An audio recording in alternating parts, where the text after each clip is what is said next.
انا مربي فراخ من كل الانواع وبلا قفز، كنعطيهم ياكلوا في الصباح كيجيو كيبقاو معايا وبالليل كيروحوا في الطبيعه.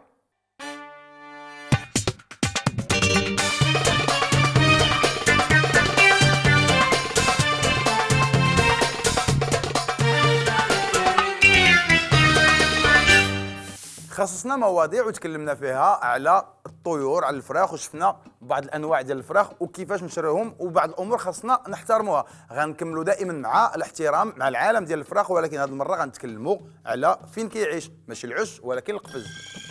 اختارينا هذا الموضوع هذا لان كنسمعوا ناس كثار كيجيو عند السيد اللي كيبيع الفراخ وكيقولوا ليه تفاهمنا على الثمن ديال الفرخ واعطيني شي قفز كيف ما كان.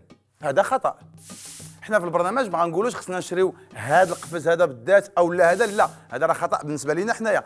يعني القفز شحال ما كان كبير شحال ما مزيان الفرخ، غير هو خصني نسول وندير في البال ديالي انني غادي نشري فرخ وغنشري قفز. يعني الا كنت غنشري فرخ واحد خاصني قفز فين الفرخ غادي يكون مرتاح، ولا كنت غادي نشري جوج لان كاين انواع ديال الفراخ خاصهم ولا بدا يعيشوا بجوج غنشري قفز كبر منه. نشوفوا دابا القفز هو شريته عندي في الدار بعض الامور خاصني ولا بدا نحظي معاها. مثلا ندير في البال ديالي انني غادي نشري الفرخ اللي كيعجبني، ولكن واجب عليا نشري القفز اللي كيعجب الفرخ، يعني خاصو يكون مرتاح فيه. والقفز شحال ما كان كبير شحال ما مزيان، واخا الثمن ديالو كيكون شويه غالي، غير هو خاصني نفكر حاجه مهمه. الا كنت غنجي نشري الفرخ نسول واش كيعيش بوحدو او لا خصو ولا بدا يكونوا جوج.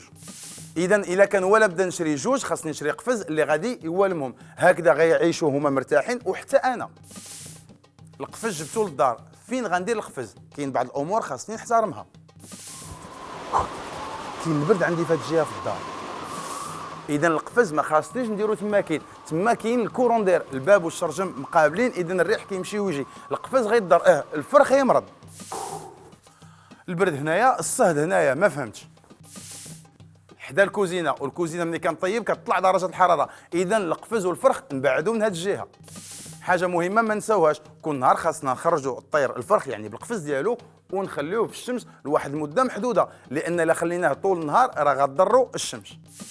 نتكلموا على حاجه مهمه، النظافه ديال القفز، لان الا خليناه ما نظفناش غتكون الميكروبات وغضر بالطير. اذا ولا بدا نعزلوا الفرخ وناخذوا القفز ونديروه في الماء وجافيل، نرقدوه بواحد المده ديال ساعه ومن بعد نضفوه ونشفوه عاد نديروا فيه الفرخ، لان لا بقات الريحه ديال الجافيل مثلا غضر به. واخر حاجه بغينا نقولوها، كاينين الناس اللي كيبغيو يديكوريو يزينوا هذاك القفز وكيصبغوه. هنا يقدروا يطيحوا بواحد المشكل، يعني خاصهم يخليو الصباغه تنشف عاد يدخلوا لها الفرخ، والا راه غيضر بالريحه ديال الصباغه. غير هو من الاحسن ان الفرخ جاي من الطبيعه نخلوه يشوف الطبيعه بلا ما نكثروا عليه الالوان، وهذا الشيء كله لا قلنا راه غير باش تهلك بلا ما تهلك.